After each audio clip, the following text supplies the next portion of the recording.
Welcome to weekend interview. TRS హయాంలో కేసీఆర్కు ఆయనే తలలో నాలుక, కళ్ళు చెవులు కూడా.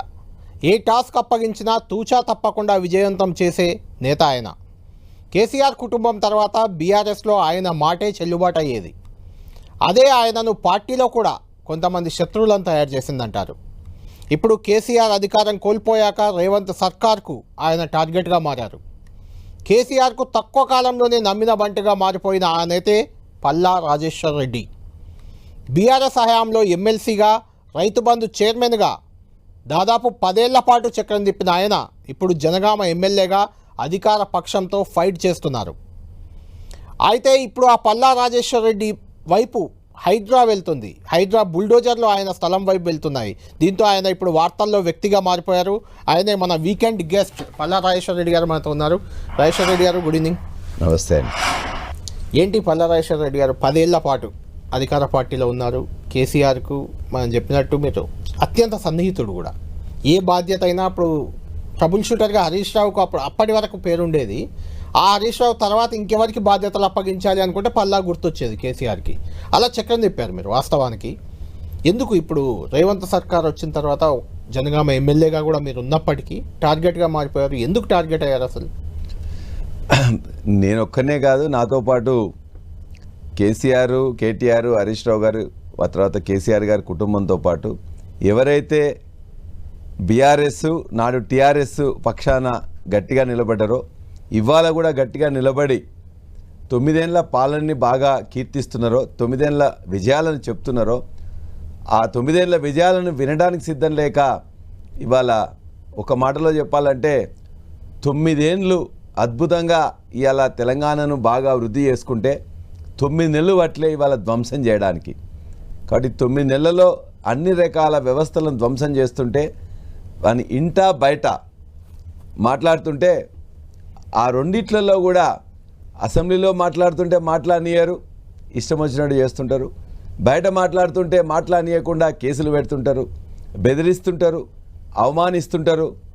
ఏది చేసినా కూడా ఖచ్చితంగా బీఆర్ఎస్ పార్టీ చేసిన విజయాలు, బీఆర్ఎస్ ప్రభుత్వం చేసిన విజయాలను కప్పిపుచ్చలేరు. కాబట్టి ఖచ్చితంగా నికరంగా ఆ విజయాలను ప్రస్తావిస్తూ గట్టిగా మాట్లాడుతుంటే ఇప్పుడున్న ప్రభుత్వానికి కోపం వస్తున్నది. ఎట్లయినా చేసి అణిచేయాలని చూస్తున్నారు, అవమానపరచాలని చూస్తున్నారు, ఏ విధంగాలైనా ఇబ్బంది పెట్టాలని చూస్తున్నారు. వాటన్నిటికీ అందరికీ తెలుసు. ఇవాళ గత ప్రభుత్వంలో గట్టిగా ఎవరుంటారో ఆ గట్టితనం ఇప్పటికి రాజేశ్వర్ రెడ్డి గారు పాలన చేస్తుంటారు. మీరు అన్నది వాస్తవమే. కేసీఆర్ కుటుంబాన్ని, బీఆర్ఎస్ని సరే ఆఫ్ కోర్స్ టార్గెట్ చేస్తున్నారని మీరు చెప్తున్నారు. అందులో గత 10 ఏళ్ళుగా మీ జిల్లాలో, మీ నల్గొండ జిల్లా ప్రధానంగా అక్కడ చక్రం తిప్పింది జగదీశ్వర్ రెడ్డి. మంత్రిగా ఉన్నారు, కేసీఆర్కి అత్యంత సన్నిహితుడు. ఆయనను పక్కన పెట్టి పల్లా రాజేశ్వర్ రెడ్డి మీద కొంచెం ఎక్కువ ఫోకస్ పెట్టేట్లయితే కనిపిస్తుంది గవర్నమెంట్. నేను నల్లగొండ జిల్లాలో ఎంపీగా పోటీ చేయొచ్చు, నల్లగొండ, వరంగల్, ఖమ్మం ఎమ్మెల్సీగా 10 సంవత్సరాలు 9 సంవత్సరాలు ఉండొచ్చు. కానీ నేను యాక్చువల్గా నా యొక్క సొంత స్థలం స్టేషన్ గన్పూర్, వరంగల్. నేను ఉమ్మడి వరంగల్ జిల్లాకు సంబంధించిన వాడిని. తర్వాత ఖమ్మంలో కొంత ఎడ్యుకేషన్ ఉండడం, ఇన్స్టిట్యూషన్స్ నల్గొండలో పెట్టడం వల్ల ఈ 3 జిల్లాలకు చిరపరిచితలాగా ఉన్నాం. ఎక్కువ మిమ్మల్ని నల్గొండ జిల్లాకే దగ్గర వాడిగా చూస్తుంటారు జనరల్ గా. ఎక్కువగా నల్గొండని అనుకుంటారు. ఇవాళ ఉన్న జగదీష్ అన్ననే ఆ రోజున రాజకీయాలకు వచ్చినప్పుడు కూడా తనే ముందుండి నన్ను ఇలా టికెట్ ఇప్పించడంలో కానీ అక్కడ కానీ చేశారు. కాబట్టి ఇలా జగదీష్ అన్న మీద కూడా అంతే టార్గెట్ ఉన్నది, నా మీద కూడా అంతే టార్గెట్ ఉన్నది. టార్గెట్ నాకు తక్కువ, వారికి ఎక్కువ అని కాదు. నాకు కొద్దిగా ఎక్కువ సంస్థలనే కాబట్టి నా టార్గెట్ క్లియర్గా అవపడుతుంది.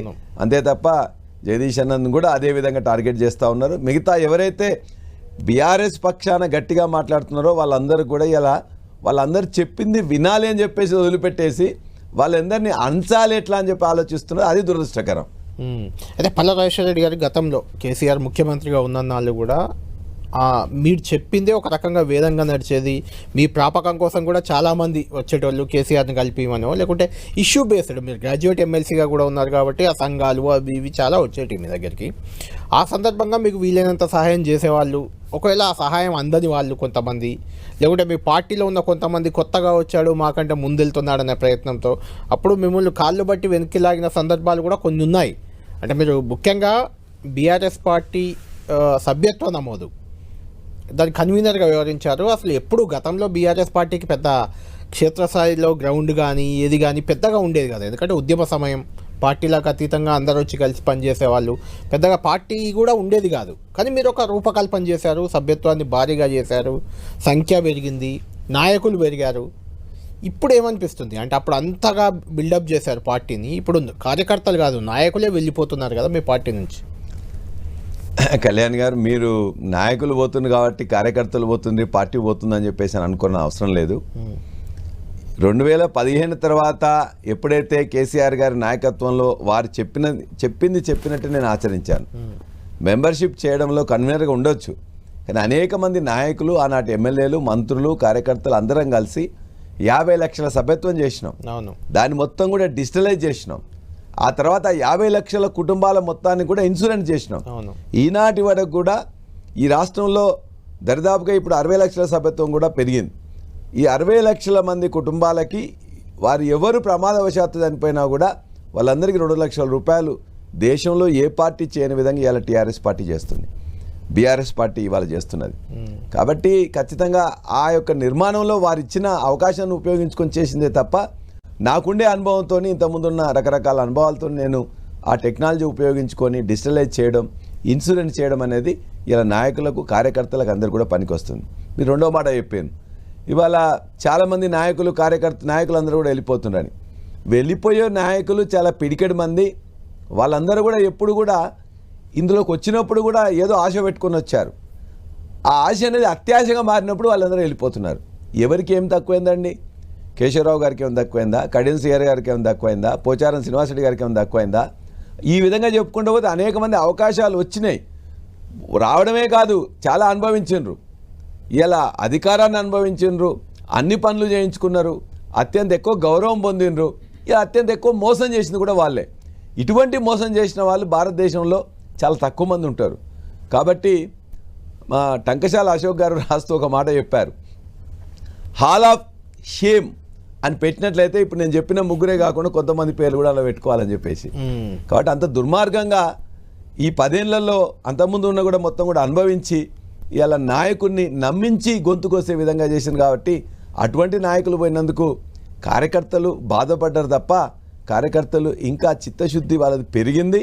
వాళ్ళందరూ కూడా ఖచ్చితంగా ఎప్పుడు అవకాశం వచ్చినా అప్పుడు మళ్ళా కేసీఆర్ వెంటనే నడుస్తున్నారు, కేసీఆర్ వెంటనే ఉంటారు. కాబట్టి వాళ్ళ గురించి మాకు బాధ లేదు. మీరు రెండో విషయం చెప్పారు, పల్లారాజేశ్వరరెడ్డికి కేసీఆర్ గారి దగ్గర చక్రం తిప్పడం. కేసీఆర్ గారి దగ్గర ఎవరు చక్రం తిప్పారు? కేసీఆర్ గారి దగ్గర కేసీఆర్ చక్రం తిప్పుతారు. కేసీఆర్ ఎవరిది ఏం వినాలో వినేంత వరకే వింటారు, ఎంతవరకు అందులో సంగ్రహించాలో అంతవరకే సంగ్రహిస్తారు. అది రాజేశ్వర రెడ్డి గారు, అధికారం నడిచినన్ని రోజులు, మన పవర్ ఉన్నన్ని రోజులు చక్రం తిప్పడం, ఒక్కరి చేతిలో కేంద్రీకృతం అవ్వడం బాగానే కనిపిస్తుంది. కానీ అది పవర్ పోయాక, అధికారం కోల్పోయాక ఇప్పుడు పరిస్థితి చూస్తున్నాం కదా మనం. అసలు కేసీఆర్ ఎక్కడా కనిపించని పరిస్థితి. ఏమంటున్నారు అసలు కేసీఆర్? ఈ పరిస్థితికి కారణం ఏమనుకుంటున్నారు? ఎందుకంటే మీరు రెగ్యులర్గా కలుస్తూనే ఉంటారు కాబట్టి కేసీఆర్ని. అసలు ఎందుకు ఇలా పార్టీ అయింది, ఏ రకంగా మనం ముందుకెళ్ళాలి, ఇలాంటి కార్యాచరణ. ఆయన గతంలో ఉద్యమ సమయంలో కూడా కొద్ది రోజులు మౌనంగా ఉండేవాళ్ళు, కొన్నిసార్లు బయటకు వచ్చి అగ్రెసివ్గా ఉండేవారు, తర్వాత మళ్ళీ మౌనానికి వెళ్ళేవారు, అలా జరుగుతూ వచ్చేది.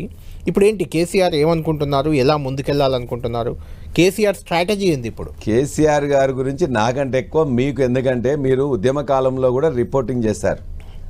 ఉద్యమ కాలం కంటే ముందు నుండి కూడా అప్పుడున్న తెలుగుదేశం పార్టీలో ఉన్నప్పుడు కూడా ఆయన యొక్క విధానం అదే విధంగా ఉండేది. 2001 నుండి 2014 వరకు కూడా అనేక సార్లు విజయాలు వచ్చినాయి, పొంగిపోలే, అపజయాలు వచ్చినాయి, కృంగిపోలే. ఆయన యొక్క ఏ విధమైన ప్లాన్ వేస్తారు, ఎట్లా వేస్తారు అనేది మెజారిటీ టైమ్స్ ఆయన సక్సెస్ అవుతారు. కొన్నిసార్లు అపజయాలు ఉండొచ్చు. ఇవాళ తెలంగాణ సాధించడంలో భారతదేశంలోనే అత్యంత ఎక్కువ ఆయన యొక్క మెదడు కరిగించి ఉద్యమాన్ని నడిపి ఉద్యమాన్ని విజయాలు తీర్చింది అలా కేసీఆర్ గారు. కాబట్టి ఎవరు కూడా తక్కువ చేస్తారని తక్కువేటోడు కాదు.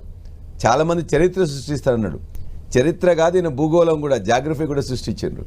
కాబట్టి చరిత్రకారుడే కాదు, మొత్తం కూడా తెలంగాణ భౌగోళికం ఏ విధంగా ఉందని చెప్పిన అదే కదా. ఇప్పుడు బీఆర్ఎస్ కానీ కేసీఆర్ కానీ చరిత్రగానే మిగిలిపోబోతున్నారా అనేది ఎట్టి పరిస్థితుల్లో కాదు. వారు ఎప్పుడు కూడా అదే మేము కంటిన్యూ చేస్తున్నాం. 2001 నుండి 2014 వరకు కూడా అనేక సార్లు కూడా ఆయన మాట్లాడకపోతేనే అదొక వార్త, మాట్లాడితే వార్త కాదు, ఆయన మౌనమే ఒక వార్త, ఆయన ఒక ఎత్తుగడనే ఒక వార్త. ఆయన ఒక మాట మాట్లాడితేనే ఇవాళ అసెంబ్లీకి వచ్చి కూర్చొని ఒక 2 మాటలు మాట్లాడిండు. ఆ 2 మాటలు 2 నెలలు తిరిగినాయి మొత్తం కూడా. అందులో ఏమున్నదని చెప్పేసి ఆయన మాట్లాడిన దాన్ని బట్టి. కాబట్టి అత్యంత విజ్ఞానం కలిగిన వారు, చాలా ఇంటలెక్చువల్గా ఆయన ఎత్తుగడ చేసిన బ్రహ్మాండంగా చేస్తారు. మీరు ఏమనుకుంటున్నారు 2001 నుండి 14 ఉద్యమ సమయంలో ఎట్లున్నారో 14 నుంచి 23 వరకు కూడా అదే విధంగా ఉన్నారు. అంతేగాని ప్రతిరోజు వచ్చేసి ప్రెస్ ముందు మాట్లాడము, ప్రతిరోజు ఎక్కడ చేయాలనో లేదు. ఆయన యొక్క విధానం అదే, అట్లానే ఉంటారు. ఇప్పుడు కూడా ఈ 9 నెలల్లో మీరు ఏమనుకుంటున్నారు, మీ ఎవరినో కలవలేదనో, ఆయన ఏదో గైడెన్స్ ఇవ్వలేదనో, ఆయన చెప్పకుండానే అవుతున్నాయా? ఎలక్షన్లకు ముందు పార్లమెంట్ ఎలక్షన్స్ అప్పుడు 15 రోజులు ఖచ్చితంగా అవసరం అనుకున్నప్పుడు వచ్చి తిరిగారు. అంతకుముందు ఎప్పుడైతే మాట్లాడాలనుకున్నారో మాట్లాడినరు. మొన్న ఒక రోజు అసెంబ్లీకి రావాలనుకున్నప్పుడు వచ్చిండ్రు. ఒకటేసారి మాట్లాడితే ఆయన వస్తున్నారు రాదనేదే 10 రోజులు వార్త. వచ్చిన తర్వాత ఆయన మాట్లాడితే మళ్ళీ 2 నెలల రోజులు. అది కాదండి, సీఎం రేవంత్ రెడ్డి గారు నాకు తెలిసి సభలో ఒక 100 సార్లు అని ఉంటారు, కేసీఆర్ రావాలి మాకు గైడెన్స్ ఇవ్వాలి అని. అంత ముఖ్యమంత్రి గారు రమ్మని కోరుతుంటే కూడా ఎందుకు రావట్లేదు అనే ఒక చర్చ అయితే తెలంగాణ సమాజంలో ఉంది. తెలంగాణ సమాజంలో కేసీఆర్ గారు రావాలి, మాట్లాడాలి అని ఉండేది ఒక పాజిటివ్ కోణం ఉంటే, ఇలా ముఖ్యమంత్రి గారికి మిగతా వాళ్ళకు అటువంటి కోణాలు లేవు. అది ఏం మాట్లాడతారండి దానం నాగేందర్? ఆయన ఎందుకు మాట్లాడుతున్నాడు దాని మీద మాకు అవకాశం ఇవ్వండి, ఆ తర్వాత ఆయనకు అవకాశం ఇవ్వండి అని చెప్పేసి అంటే మీ అందరినీ బట్టలు ఇప్పించి కొడతా అని చెప్పేసి మాట్లాడుతున్నాడు. అటువంటి కీచకులున్న సభకి రమ్మని చెప్పేసి కోరదామా? అదేవిధంగా ఒకవైపున అక్కలందరూ కూడా మేము మొత్తం నిండా ముంచుతారని చెప్పేసి ముఖ్యమంత్రి మాట్లాడిండు. ఒకవేళ వాళ్ళు ఎవరైనా మేము మాట్లాడుతుంటే వాళ్ళందరినీ కూడా ఎగదోస్తుంది ముఖ్యమంత్రి, మంత్రులు ఎగదోస్తూ ఉన్నారు. అంటే అందుకే రావట్లేదా? నేను అందుకు రావట్లేదని చెప్పట్లే. ఆయన వచ్చిండ్రు, అవసరమైన కొద్దీ ఖచ్చితంగా వస్తారు, ఖచ్చితంగా అవసరం అనుకున్నప్పుడు ఎండగడతారు. ఈనాడు పెద్దగా మీరు చూడండి, గత 2 సార్లు జరిగిన అసెంబ్లీలో ఏ ఒక్క అంశం మీద కూడా మేము గత 9 ఏళ్ల పాలన కాదు ఇప్పుడు కూడా ఏం చేయాలని కూడా మేము ఖచ్చితంగా చెప్పినాం. వ్యవసాయం కావచ్చు, రైతు బంధు కావచ్చు, రైతు భరోసాని వాళ్ళు ఇలా మార్చుకోవచ్చు. ప్రతి అంశం మీద ఇంతకుముందు ఏ విధంగా చేసినాం, ఇప్పుడు ఎట్లా చేస్తామని చెప్పినాం.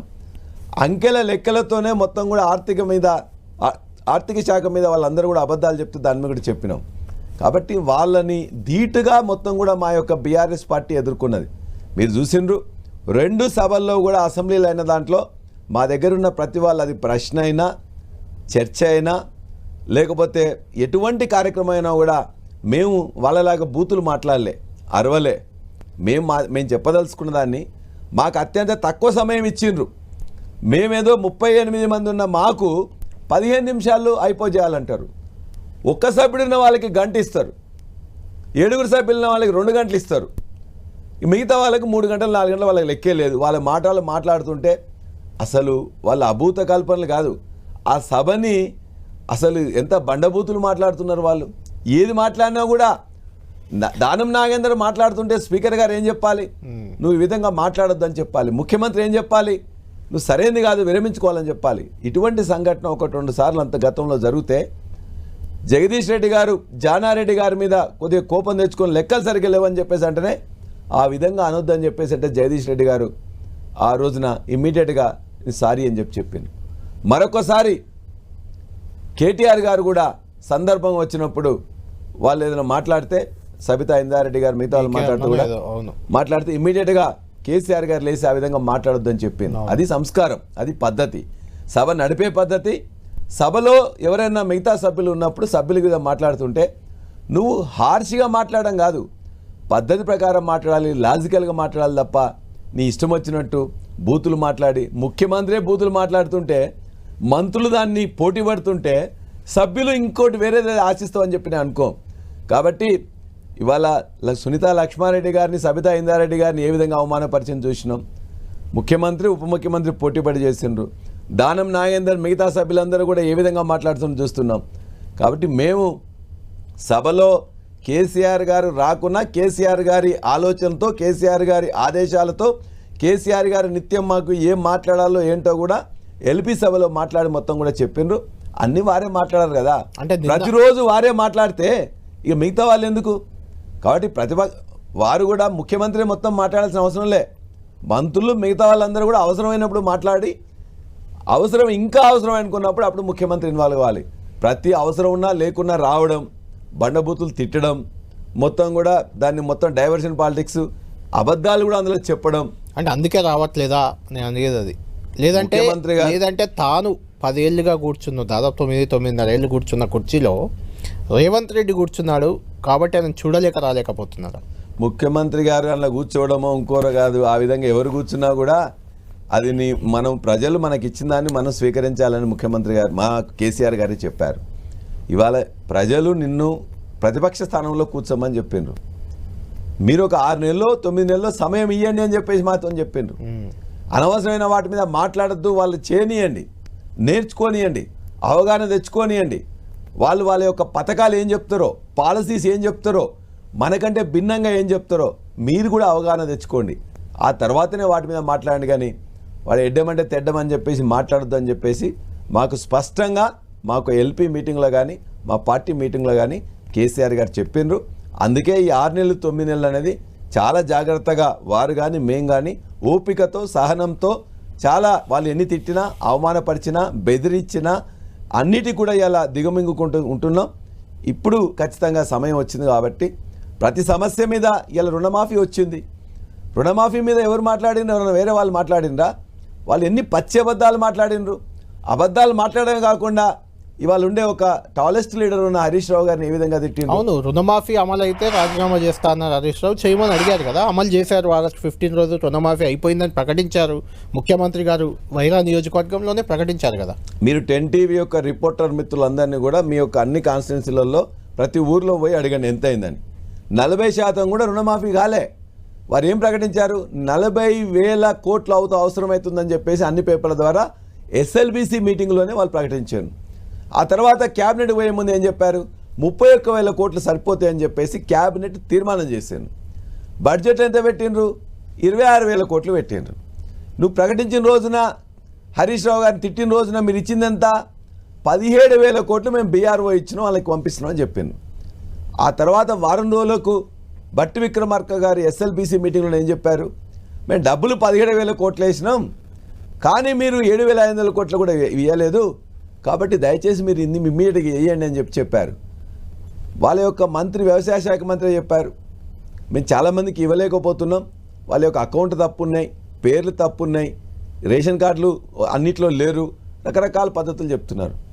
అదే విషయం ఉత్తమ్ కుమార్ రెడ్డి గారు ఏం చెప్పారు? 17 లక్షల మందికి ఇంకా అందాల్సి ఉన్నాయి, మేము అందజేస్తామని చెప్పారు. ఒక్కొక్క మంత్రి ఒక్కొక్క మాట.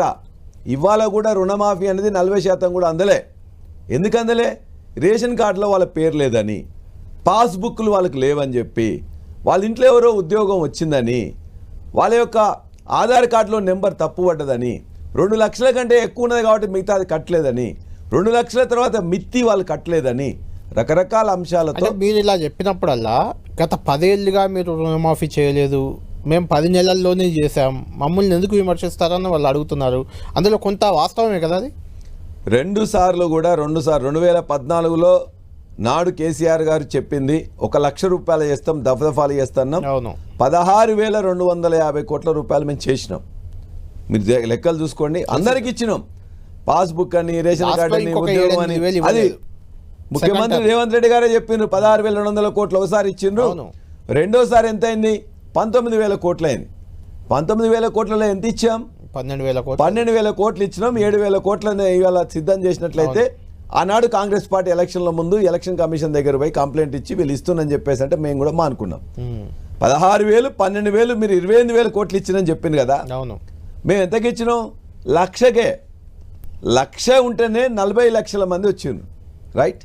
రెండోసారి కూడా 1,00,000 ఉంటే కూడా దరిదాపుగా 42 లక్షల మంది వచ్చిండ్రు.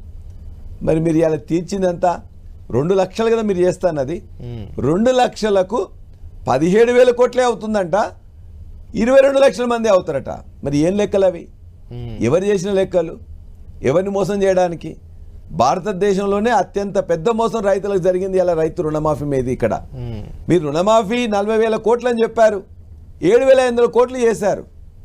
మిగతా చేయడానికి కావాల్సింది బ్యాంకులో పెట్టినాం 10,000 కోట్లు అన్నారు. అది ఇప్పటికీ చేరిందా అంటే చేరలే. ఎందుకు? రకరకాల కారణాలతో ఇవాళ మొత్తం కూడా ఒక ఫామ్ ఇచ్చేసి వాళ్ళతోని ఇలా ప్రామిస్ తీసుకొని, మా ఇంట్లో ఇంతమంది కుటుంబ సభ్యులు ఉన్నారు, మేము ఇంతే లోన్ తీసుకున్నాం అని చెప్పేసి మొత్తం కూడా ఇవాటి కార్యక్రమం చేస్తున్నారు. మరి అప్పుడే 17,000 కోట్లు అయిపోయింది, 2 లక్షలు ముట్టినాయి, మన హరీష్ రావు గారు రాజీనామా చేయాలని చెప్పేసి అంటే ఇవాళ అందరూ కూడా నవ్వుకుంటున్నారు కదా, ప్రజలు నవ్వుకుంటున్నారు, రైతులందరూ కూడా కోపంతో ఉన్నారు, మంత్రులందరూ కూడా లెక్కలు ఇదేందిరా బాబు అని చెప్పేసి ప్రతిరోజు కూడా రుణమాఫీ ఇస్తాం రుణమాఫీ ఇచ్చిన వాడి ముఖ్యమంత్రి చెప్తాడు. ఇప్పుడు రుణమాఫీ అనేది వాళ్ళు విజయవంతమైంది, రుణమాఫీ చేశాం మా గొప్పనే అని వాళ్ళు చెప్పుకుంటున్నారు, మీరేమో అది ఫెయిల్ అయింది అంటున్నారు. జనం ఎవరిని విశ్వసించే అవకాశం ఉందనుకుంటారు? ఎందుకంటే మీరు అసెంబ్లీ ఎన్నికల్లో ఓడిపోయారు, పార్లమెంట్ ఎన్నికలకు వచ్చే వరకు పార్టీ ఆవిర్భావం నుంచి మీకు లోక్సభలో ప్రాతినిధ్యం లేని పరిస్థితి ఎప్పుడూ లేదు. ఇప్పుడు లోక్సభలో మీకు ప్రాతినిధ్యం లేదు అసలు. ఇట్లా రోజుకు మీ పార్టీ నాయకులు 10 మంది వెళ్ళిపోయారు, ఎమ్మెల్యేలు నాయకులు వెళ్ళిపోతున్నారు. ఎన్నికల్లో విజయాలు అపజయాల గురించి కేసీఆర్ గారు ఏనాడు కూడా దాన్ని చింతించలే. అది ప్రజాస్వామ్య ప్రక్రియలో జరుగుతుంటాయి.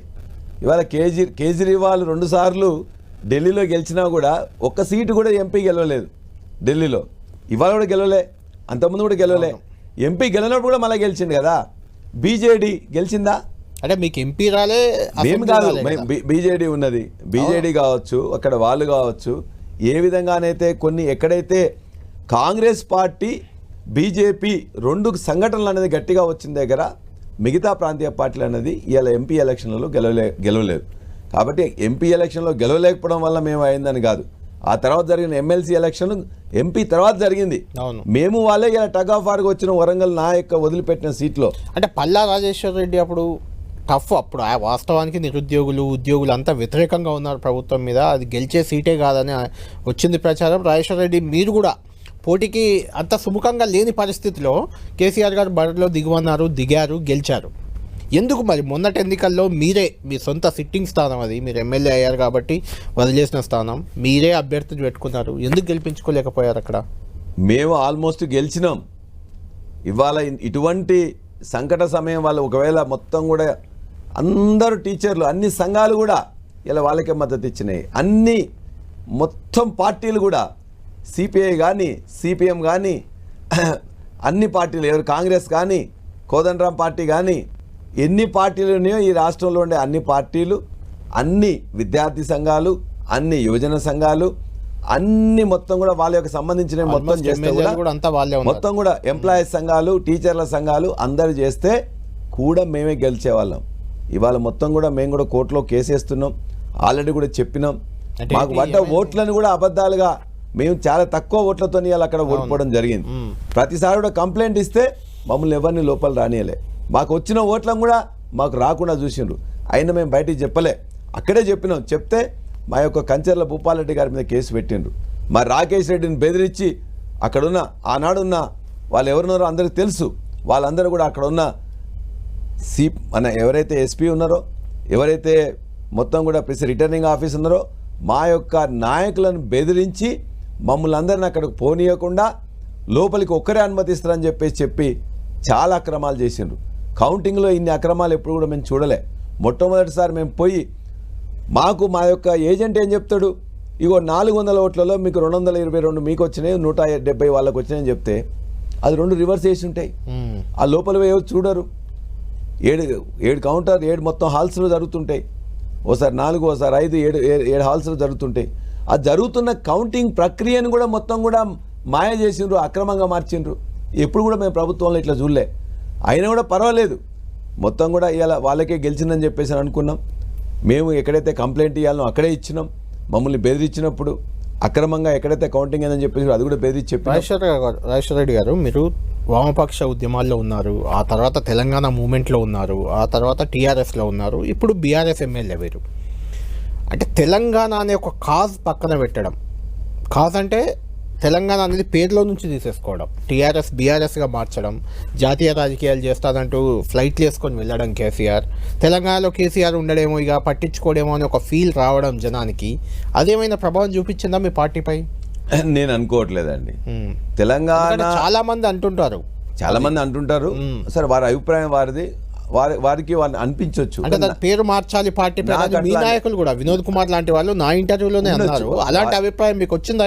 నాకు అట్లేం రాలేదు. పార్టీ పేరు మార్చాలని ఎవరు అనలేపితో తెలంగాణ నాతో చాలా మంది అడిగిండ్రు, నాయకులు కార్యకర్తలు చాలా చోట్ల మేము మీటింగ్ అయినప్పుడు మారిస్తే బాగుంటుంది అని చెప్పిండ్రు. దాన్ని మేము కూడా విన్నాం. కానీ తెలంగాణ రాష్ట్ర సమితి ఏర్పడినాడు, తెలంగాణ రాష్ట్రాన్ని తెలంగాణ సాధించడం అనేది ఆ గమ్యాన్ని ముద్దాడిన తర్వాత తెలంగాణ రాష్ట్ర సమితి ఒక 10 సంవత్సరాలు పాలన చేసిన తర్వాత తెలంగాణ మోడల్ భారతదేశంలో సక్సెస్ అయిన తర్వాత అనేక రంగాల్లో, అది ఐటీ రంగంలో కావచ్చు, ఉద్యోగాల కల్పనలో కావచ్చు, ఇండస్ట్రీస్ పెట్టడంలో కావచ్చు, అదేవిధంగా హైదరాబాద్ నగరం లాంటి దాన్ని అభివృద్ధి చేయడంలో కావచ్చు, వ్యవసాయాన్ని మొత్తం భారతదేశంలోనే అన్నిట్లో ముందు ఉంచడంలో కావచ్చు, పర్ క్యాపిటల్ ఇన్కంలో పెంచడంలో కావచ్చు, జిఎస్డిపి భారతదేశంలో వృద్ధి రేటు ఎక్కువ కావచ్చు. మోడల్ ని దేశానికి తీసుకెళ్దాం అనుకున్నారు, నాకు అర్థమవుతుంది. మీ మోడలే అక్కర్లేదని ఇక్కడే ప్రజలు తిరస్కరించినట్టు కదా. ఇప్పుడు తెలంగాణ మోడల్ ఇక్కడ అవసరం లేదని చెప్పి తిరస్కరించలేదు. తెలంగాణ మోడల్లో 2 సార్లు మీకు అవకాశం ఇచ్చిన తర్వాత ప్రజలందరూ కూడా ఇంకెద్ది అని వస్తుందని చెప్పేసి ఆశపడ్డారు. వాళ్ళు ఏమనుకున్నారు, 10,000 రూపాయలే కేసీఆర్ ఇస్తాడు, 15,000 రైతు బంధు ఇస్తా అంటున్నారు, 1,00,000 రూపాయలే రుణమాఫీ మీరు ఇస్తున్నారు, 2 లక్షల రూపాయలు కాంగ్రెస్ ఇస్తా అంటున్నారు. వీళ్ళు రైతులకు ఇంతకుముందు ఓన్లీ రైతుల వరకే ఇచ్చిండ్రు, వీళ్ళు రైతులకు ప్లస్ కౌలు రైతులకు ఇస్తామని చెప్పేసి అన్నారు. ఇవాళ 2,500 రూపాయలు మహిళలకు ఇస్తామని చెప్పిండ్రు. అదేవిధంగా రకరకాలు, ఎందుకంటే వాళ్ళందరినీ కూడా నమ్మించి వాళ్ళందరితో కూడా ఓట్లు అదే అంటున్నాను. వాళ్ళు ఇచ్చిన హామీలు అవి జనం నమ్మి వాళ్ళకు ఓటేసారి ఇంకేదో వస్తుందని తప్పితే మీ పార్టీలో తప్పులు ఏమీ లేవంటారు. అయితే మా పార్టీలో కొన్ని తప్పులు ఉండొచ్చు. కుటుంబ పాలన, నేను చెప్తాను, కుటుంబ పాలన అనేది పెద్ద విమర్శ మీ పార్టీపై వచ్చింది. కొడుకు, అల్లుడు, కూతురు, ఇంకెవరో ఎంపీ, ఇంకా రకరకాల చర్చలు. రెండవది, మీ పార్టీ ఎమ్మెల్యేలపై చాలా వ్యతిరేకత ఉందని మీకు సర్వేల్లో వచ్చింది కొంతమంది మీద. ఏదో మీలాంటి వాళ్ళ మీ దగ్గర జనగామలో యాదగిరి రెడ్డి గారి మీద కూడా అలాంటి విమర్శలు వస్తాయని మార్చి మిమ్మల్ని పెట్టారు, మీరు గెలిచారు. చాలా చోట్ల అట్లా మార్చాల్సిన అవసరం ఉందా, మార్చకుండా నా మొహం చూసేస్తారని ఓవర్ కాన్ఫిడెన్స్తో కేసీఆర్ వెళ్ళడం ఇబ్బంది పడిందని వచ్చింది. అంటే ఇప్పుడున్న కాంగ్రెస్ పార్టీలో కుటుంబ పాలన కాకుండా ఎక్కడి నుంచి ఉన్నారు? నెహ్రూ గారి దగ్గర మీరు ఇవ్వండి. నెహ్రూ గారు, ఇందిరాగాంధీ గారు, తర్వాత రాజీవ్ గాంధీ గారు, సోనియా గాంధీ గారు, రాహుల్ గాంధీ గారు, ప్రియాంక గాంధీ గారు, అది కుటుంబం కాదు. 1, 2 ఇక్కడెవరు? ఉత్తమ్ కుమార్ రెడ్డి గారు, వారి భార్య, కోమటిరెడ్డి గారు, వారి బ్రదరు, జానారెడ్డి గారు, వారి 2 కుమారులు, మల్లు భట్టి విక్రమార్క గారు, వాళ్ళ యొక్క బ్రదరు, వాళ్ళందరూ. అదేవిధంగా అన్ని కుటుంబాల్లో వాళ్ళందరూ కూడా మొత్తం రాజకీయాలు చేయొచ్చు, వాళ్ళందరూ కూడా మంత్రులు కావచ్చు. ఇవాళ మొత్తం కూడా వాళ్ళ యొక్క భార్యలు, కొడుకులు, భార్యలే మొత్తం కూడా ఇవాళ నడిపించవచ్చు. లేకపోతే అన్నలు తమ్ముళ్ళు మొత్తం నడిపించవచ్చు. అంతే తప్పని ఉద్యమంలో ఉండి ఉద్యమంలో జైల్లోకి పోయి ప్రజల చేత ఎన్నుకోబడ్డ వాళ్ళని కుటుంబం అని చెప్పేసి ఒక నెగిటివ్ ప్రచారం చేసిండ్రు. అది కొంత క్యారీ అయింది వాస్తవంగా. కానీ ఇప్పుడు గమనిస్తున్నారు కదా, ఇలా ఏ కుటుంబం, ఎవరెవరున్నారు ఇంట్లో, 1, 2, 3 ఉంటే అందరూ కూడా మొత్తం కూడా పోటీ చేస్తున్నారు కదా, చేస్తున్నా లేదా? అంటే ఇప్పుడు ఇందులో దీని ప్రభావం లేదంటారా? కేసీఆర్ అంటే ముఖ్యమంత్రి, మీ పార్టీ అధ్యక్షుడు, మాజీ ముఖ్యమంత్రి కూతురు కవిత లిక్కర్ స్కామ్లో, సరే ఇప్పుడు బెయిల్పై బయటకు వచ్చారు, ఆఫ్ కోర్స్ హ్యాపీ మీకు అందరికీ, మీరు చెప్పుకోవడానికి కూడా ఉంది. కానీ ఆమె జైలుకు పోయిన సందర్భంగా ఎన్నికలు వచ్చాయి. జైలుకు వెళ్ళడం మొదటి కేసు, తర్వాత జైలుకు వెళ్ళాక పార్లమెంట్ ఎన్నికలు. దాని ప్రభావం ఏం పడలేదా? మీ పార్టీ మైలేజ్ ఏమైనా డ్యామేజ్ కాలేదా మీకు పార్టీకి? ఆ యొక్క ప్రయత్నం చేసిండ్రు, అందులో కొంతమంది ప్రజలు నమ్మిండ్రు. కానీ లిక్కర్ స్కామే కాదు, లిక్కర్ పాలసీ, అది ఆ గవర్నమెంట్ యొక్క పాలసీ. మనని అనవసరంగా అందులో ఇరికిచ్చిండ్రు తప్ప వాళ్ళు ఇలా ఈ 5.5 నెలల కాలంలో కవిత గారు అరెస్ట్ అయిన తర్వాత, కేజ్రీవాల్ అరెస్ట్ అయిన తర్వాత, ఇవాళ వాళ్ళు చేసిన మొత్తం కూడా విచారంలో ఒక చిన్న ఉదాహరణ కానీ, చిన్న సంఘటన కానీ, ఇవాళ వీళ్ళు ఇందులో ఇన్వాల్వ్ అయినరని కానీ, తప్పు చేసినని కానీ, ఒక పైసా వీళ్ళ అకౌంట్ నుంచి ఇంకో అకౌంట్ కానీ, ఇంకో అకౌంట్ నుంచి కవిత గారి అకౌంట్కి వచ్చిందని కానీ ఎక్కడ కూడా తేల్చలే. అందుకే కేసీఆర్ గారు ఎప్పుడు చెప్తుండేవాళ్ళు, ఖచ్చితంగా న్యాయము, చట్టం ఉన్నది, చట్టబద్ధంగా కడిగిన ముత్యంలాగా కవిత బయటకు వస్తుంది. ఆ వారు చెప్పిన విధంగానే చాలా సంయమనంతో ఇలా బీఆర్ఎస్ పార్టీ కానీ కేసీఆర్ గారిని కుటుంబం ఉన్నారు. అందుకే ఇవాళ మొత్తం కూడా సుప్రీంకోర్టు యొక్క న్యాయమూర్తులు ఏం చెప్పారు, అసలు ఎక్కడ కూడా ఏదన్నా సంఘటన మీరు ఈమె నేరం చేసినందుకని ఉపయోగపడ్డదని చెప్పేసి, కానీ నేరం చేసినట్టు ఏమన్నా ప్రూఫ్ ఉన్నదా అని చెప్పేసి వాళ్ళు సవాల్ విసిరితే వాళ్ళు చెప్పలేని పరిస్థితిలో ఉన్నారు. ఒక్క సంఘటన ఏదన్నా చెప్పండి, ఆమె నేరం చేసింది ఇంకా అందులో పెట్టడానికి అని చెప్పేసి మీరు అని ఉన్నదా అంటే, ఇన్ని రోజులు లక్షల పేజీల మొత్తం కూడా గ్రంథాలు తయారు చేసి సిబిఐ కానీ ఇవాళ ఈడీ కానీ ప్రజెంట్ చేసింది, ఎక్కడ కూడా ఒక్క సెంటెన్స్ కూడా ఇవాళ కేసీఆర్ గారు కూతురు కవిత దిక్కు చూపించలే. కాబట్టి ఇవాళ కేసీఆర్ గారు కొంత బాధపడ్డారు. అంటే అదే అడగబోతున్నాను నేను. అంటే కవిత సొంత కూతురు అంటే ప్రేమ ఎక్కువగా ఉంటుంది, కవితతో అటాచ్మెంట్ కూడా కేసీఆర్కి ఉంది కాబట్టి ఆమె జైలుకి వెళ్ళినప్పుడు కానీ ఆ మధ్యకాలంలో కానీ మీరు చాలా సందర్భాల్లో కలిసి ఉంటారు. వచ్చిన తర్వాత కూడా కవిత కలిశారు, మీరు కూడా వెళ్ళి కలిశారు. ఏంటి అంటే కేసీఆర్ మానసిక స్థితి కానీ ఫీలింగ్ కానీ ఏంటి ఈ ఇష్యూ మీద? ఖచ్చితంగా చాలా అటాచ్మెంట్ ఉంటుంది కేసీఆర్ గారికి కవిత అంటే. చాలా బాధపడ్డారు, ఒక అగ్నిపర్వతం లాగా ఉన్నారు. ఇప్పుడు కూడా మాట కూడా అన్నట్టున్నారు ఎవరితోటో మాతోనే చెప్పారు, అగ్నిపర్వతంలో ఉన్నాను అనే వర్డ్. ఎందుకంటే వాళ్ళు వచ్చేసి వాళ్ళు వీళ్ళు మాట్లాడుతుండొచ్చు, ఒక్కోసారి మెకానికల్గా ఉండొచ్చు. పార్టీకి అవసరమైనప్పుడు అవన్నీ కూడా పక్కన పెట్టేసి, ఎందుకంటే ఒక కమాండర్ లాగా ఖచ్చితంగా మాకు సలహాలు ఇచ్చి ఉండొచ్చు. ఏది చేసినా కూడా ఈ 4.5 నెలల కాలంలో ఖచ్చితంగా అత్యంత ఎక్కువగా బాధపడ్డ దానిలో కేసీఆర్ గారు. చాలా లోపల కూడా లోపల కుమిలిపోతారు ఖచ్చితంగా. అరే చేయని దానికి అవును అనవసరంగా ఒక అమ్మాయిని తీసుకుపోయి అలా కేసీఆర్ మీద కోపంతో, కేసీఆర్ గారి కుటుంబం మీద కోపంతో, కేసీఆర్ పార్టీ మీద కోపంతో, కేసీఆర్ ప్రభుత్వం మీద కోపంతో ఇలా కేంద్ర ప్రభుత్వం పెద్దలు చేసిన నిర్వాహకం చెప్తున్నారు. కానీ ఇంకొంతమంది అనేది ఏంటంటే నిజంగా కేసీఆర్ మీదనో ఆ పార్టీ మీదనో కోపం ఉంటే కవితను పెట్టాల్సిన అవసరం లేదు జైల్లో. కేసీఆర్నో కేటీఆర్నో హరీష్నో గత ప్రభుత్వంలో వాళ్ళు కీలక పొజిషన్లో ఉన్నారు, వాళ్ళని పెడతారు. కవిత చేసింది కాబట్టే జైలుకు పంపారు అని కూడా కొందరు అంటారు. వాళ్ళ మీద అనేక సార్లు కూడా ఇలా ఈడీ కానీ మిగతా వాళ్ళందరూ కూడా ప్రయత్నాలు చేసిండ్రు, ఎక్కడ ఏం దొరకలేదు. అంటే కవిత దొరికిందా? కవిత గారి దగ్గర వాళ్ళ దగ్గర ఫోన్లో వాళ్ళతో మాట్లాడిందని చెప్పేసి, ఎవరితోనో మాట్లాడడం సహజం. తన దగ్గరికి ఎవరైనా వచ్చినట్లయితే వాళ్ళకు మాట చెప్తే సహజం.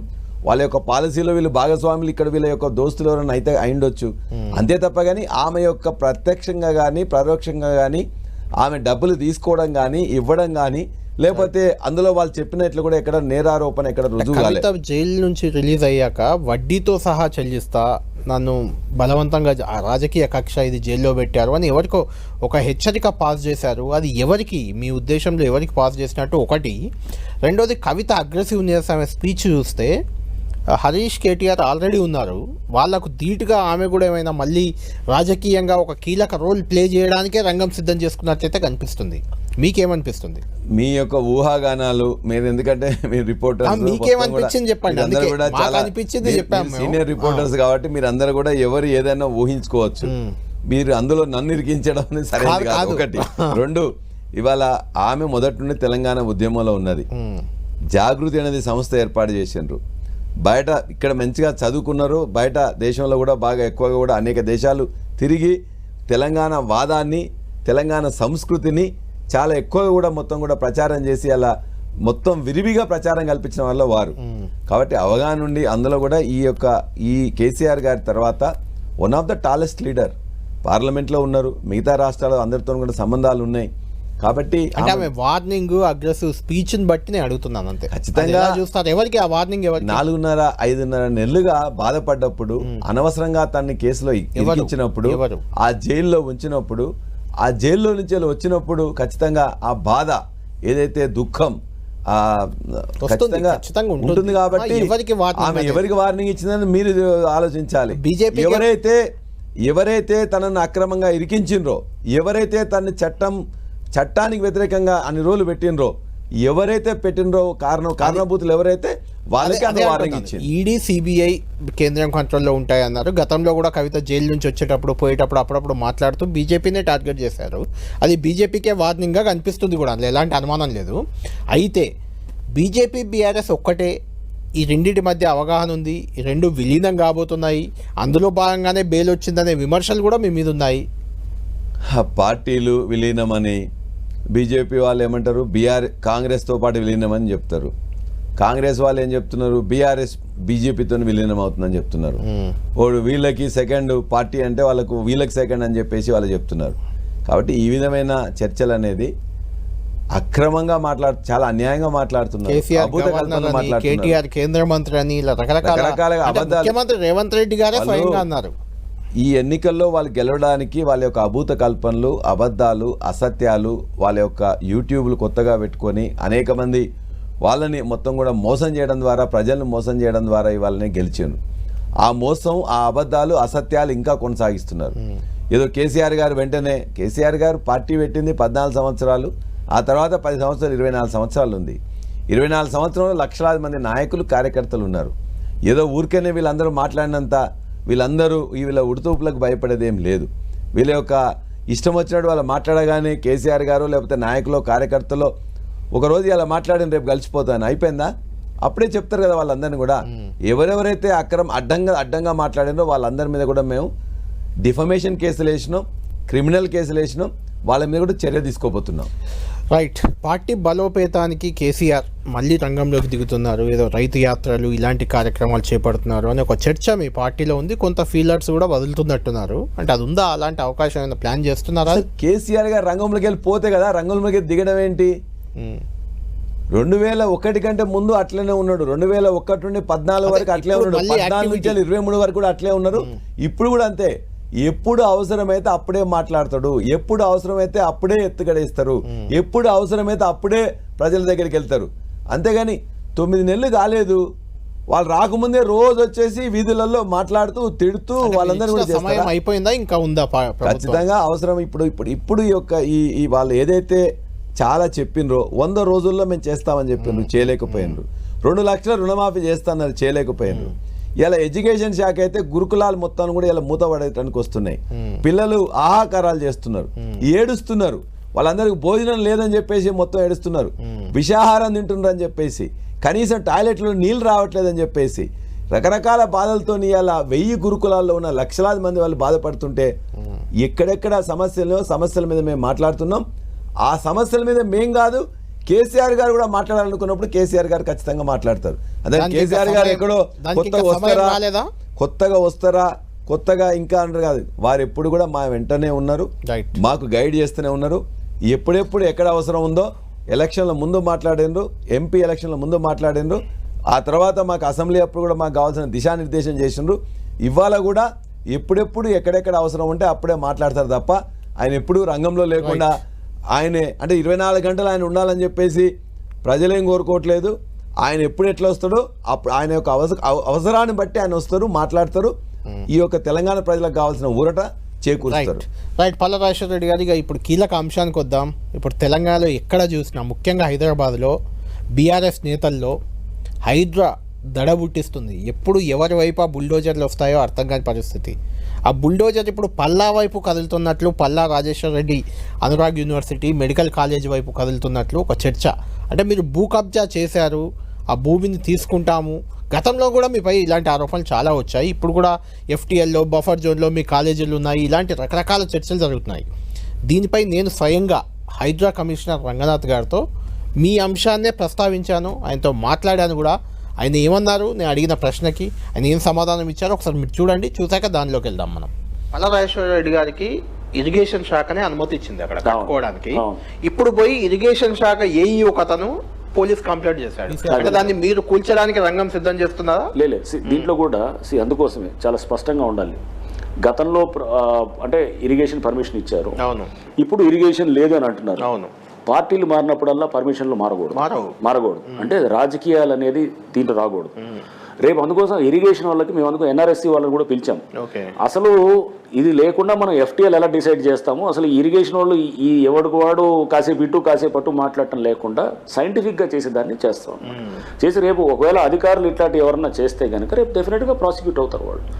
అంటే రైట్. పల్లా రాజేశ్వర రెడ్డి గారు మీ విషయమే మాట్లాడుతూ అది మనం ఒక చిన్న బ్రేక్ తర్వాత దీని గురించి చర్చిద్దాం. ఆయన ఏమంటారంటే అధికారులు మీద కూడా చర్యలకు సిద్ధమవుతున్నాం, అందులో ఖచ్చితంగా ఇల్లీగల్ ఉంది అనే రకంగా మనం విన్నాం. దానిపై మీతో మాట్లాడదాం. పల్లా రాజేశ్వర రెడ్డి గారితో హైడ్రా ఎందుకు టార్గెట్ చేసింది, నిజంగా హైడ్రా చెప్తున్నట్టు పల్లా రాజేశ్వర రెడ్డి కాలేజీ కానీ లేకుంటే యూనివర్సిటీ కానీ వాటెవర్ అది FTLలో కానీ బఫర్ జోన్లో కానీ ఉందా, ఆయనతోనే మాట్లాడదాం. మొత్తం హైడ్రా ఎక్కడ హైదరాబాద్లో ఎక్కడ చూసినా అదే. ఎప్పుడు ఎవరిని కూల్చేస్తారో ఏంటో, కన్వెన్షన్, పల్లం రాజు కేంద్ర మాజీ మంత్రి, ఇలా అన్ని కూల్చివేతలు అన్నీ జరుగుతున్నాయి.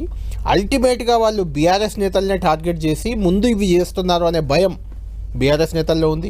మన హరీష్ రావు మీరు కూడా మాట్లాడారు, మా అన్నీ పర్ఫెక్ట్గా ఉన్నాయి, మా వైపు మాకు నోటీసులు ఇచ్చారు, ఇబ్బంది పెడుతున్నారు, ఫిర్యాదు ఏదో పోలీస్ కేసు కూడా పెట్టారు. అదే విషయం నేను రంగనాథ్తో మాట్లాడాను. బ్రేక్ ముందు కూడా మనం విన్నాం, ఒకసారి విందాం. అది విన్నాక దాని గురించి మాట్లాడదాం.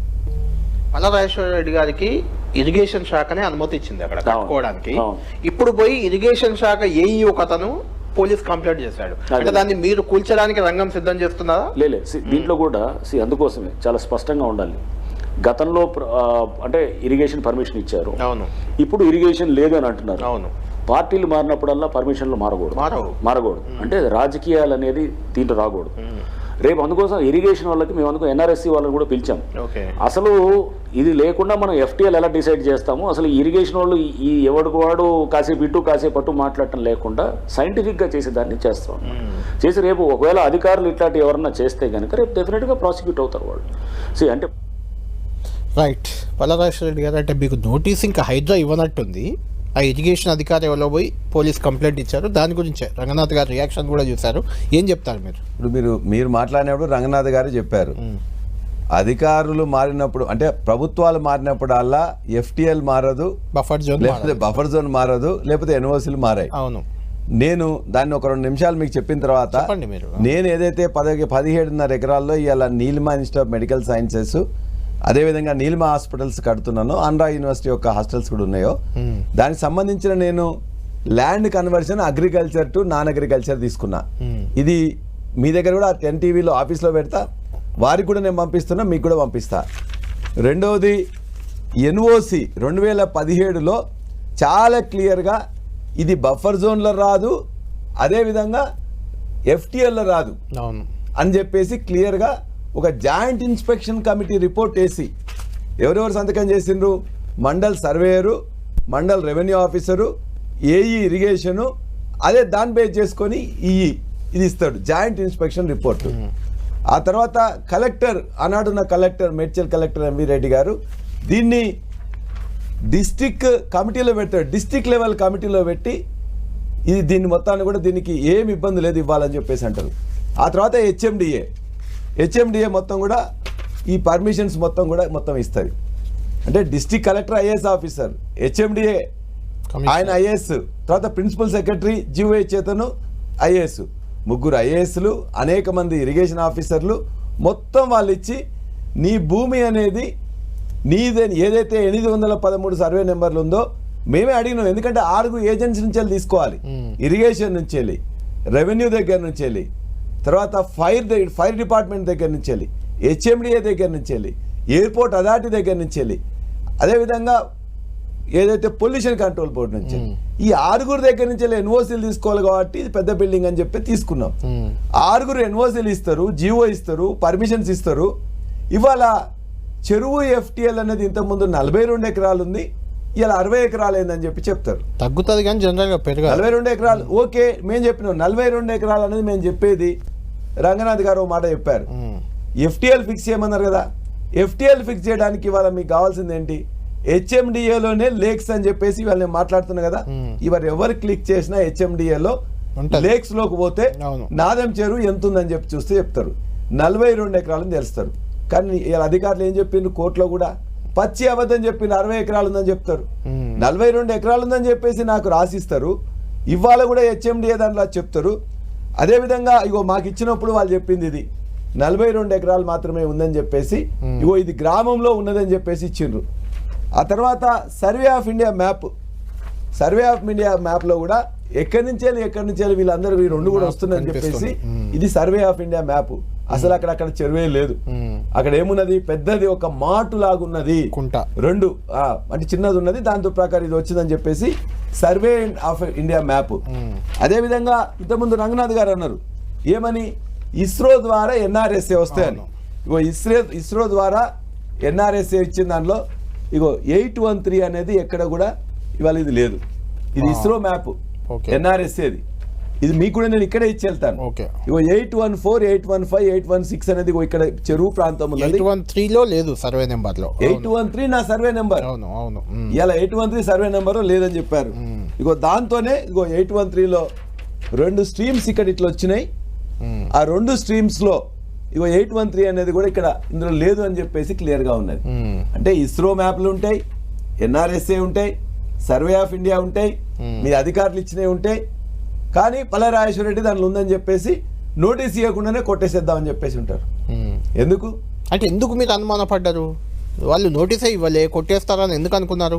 నా మీద ఎవరైతే ఇరిగేషన్ డిపార్ట్మెంట్ ఎన్ఓసీలు ఇచ్చిండ్రో వాళ్ళే కోర్టు కేసు పెట్టిండ్రు. కనీసం కోర్టు కేసు పెడుతున్నప్పుడు ఆ కోర్టు కేసులో కూడా ఏమి ఇచ్చిండ్రు, ఏమి అందులో డీటెయిల్స్ ఇవ్వలే. ఎంత ఎక్స్టెంట్ నేను చేసిన జరిగినా వాళ్ళు ఏమంటారు, బఫర్ జోన్లో పల్లారాజేశ్వర రెడ్డి బిల్డింగ్స్ ఎంక్రోచ్ అవుతున్నాయి. బఫర్ జోన్ అనేది నాదే, 813లో నేను కట్టుకున్నా. 814 సర్వే నెంబర్లో ఎంత భూమి ఉన్నదో ఇవాళ వెరీ సింపుల్ అండి. ఇలా కళ్యాణ్ గారు పోయి గంట సేపు అక్కడ ఉండి ఒక 10 మంది విలేకరు మిత్రులను తీసుకొని 814 సర్వే నెంబర్లో భూమి ఎంత ఉన్నది, ఆ భూమి ఇప్పుడు ఉన్నదా లేదా అని చెప్పేసి ఒక గంట సేపట్లో సర్వే చేస్తే ఎందుకు కొంతమంది జనాలు కూడా మీరు కబ్జా చేశారని ఆందోళన ఇక్కడ నుంచి ఉన్నట్లయితే నీళ్లు ఉంటాయి, అక్కడ నీళ్ళకి అటువైపు నుంచి మా బిల్డింగ్ అవపడుతుంది, ఇక్కడ నుంచి ఫోటోలు తీసి మొత్తం కూడా చెప్తుంటారు. నువ్వు అక్కడ ఫీల్డ్ లోకి పోయి అసలు 814 సర్వే నెంబర్లో ఎంత భూమి ఉండాలి, ఎంత ఎఫ్టీఎల్ ఉండాలి, ఎంత బఫర్ జోన్ ఉండాలని చెప్పేసి వివిధ రకాలుగా ఉన్నాయి, ఏజెన్సీలు ఉన్నాయి.